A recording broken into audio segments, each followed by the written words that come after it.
বাংলাদেশের বগুড়া জেলার বুকে করতোয়া নদীর তীরে শান্তভাবে শুয়ে আছে এক প্রাচীন রহস্য। বিস্তারিত থাকছে ডেস্ক রিপোর্টে।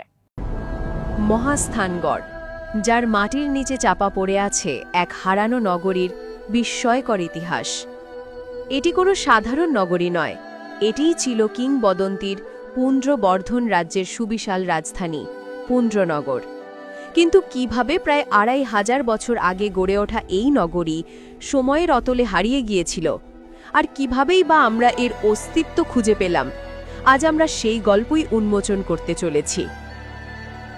ঊনবিংশ শতকে ব্রিটিশ প্রত্নতত্ত্ববিদরা এই বিশাল ধ্বংসস্তূপকে প্রথম চিহ্নিত করেন, কিন্তু এর আসল পরিচয় উন্মোচিত হয় ১৯৩১ সালে, যখন এখান থেকে উদ্ধার করা হয় এক টুকরো চুনাপাথর।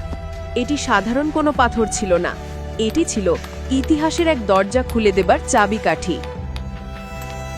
ব্রাহ্মী লিপিতে লেখা এই রাজকীয় আদেশে সম্রাট অশোকের প্রাদেশিক শাসককে দুর্ভিক্ষ পীড়িত প্রজাদের রাষ্ট্রীয় ভাণ্ডার থেকে শস্য ও অর্থ দিয়ে সাহায্য করার নির্দেশ দেওয়া হয়। এটি শুধু একটি আদেশ ছিল না, এটি ছিল এক অকাট্য প্রমাণ যে খ্রিস্টপূর্ব ৩য় শতকেও পুন্ড্রনগর ছিল মৌর্য সাম্রাজ্যের এক সুসংগঠিত এবং গুরুত্বপূর্ণ প্রশাসনিক কেন্দ্র।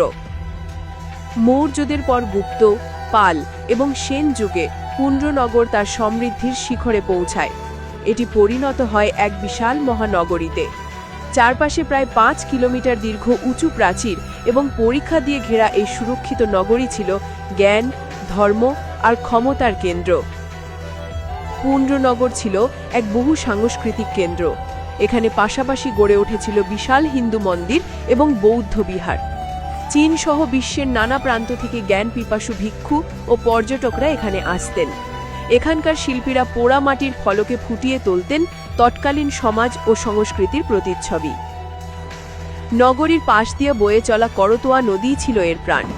এই নদীপথেই ভারতের বিভিন্ন অঞ্চল এবং সমুদ্র পথে বিদেশের সাথে চলত জমজমাট বাণিজ্য। উন্নত মানের সুতি কাপড়, চাল ও মূল্যবান পাথর ছিল এখানকার প্রধান বাণিজ্যিক পণ্য।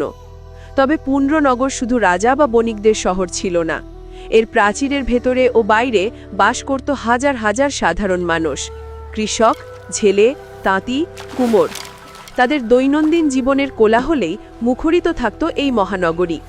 তাদের তৈরি শিল্পকর্ম আর নিত্য ব্যবহার্য জিনিসপত্রই আজ আমাদের সেই সময়ের গল্প শোনায়।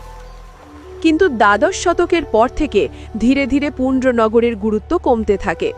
নদীর গতিপথ পরিবর্তন, রাজনৈতিক পট পরিবর্তন এবং অন্যান্য কারণে এক সময়কার এই জাঁকজমকপূর্ণ নগরী পরিত্যক্ত হয়ে পড়ে। ধীরে ধীরে মাটি আর গাছপালার আড়ালে হারিয়ে যায় প্রায় ১৫০০ বছরের গৌরবময় ইতিহাস।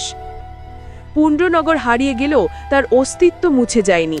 এখানকার প্রতিটি ইট আর মাটির কণা আজও কথা বলে। মহাস্থানগড় শুধু একটি প্রত্নতাত্ত্বিক স্থান নয়, এটি আমাদের হাজার বছরের সমৃদ্ধ ইতিহাসের জীবন্ত দলিল।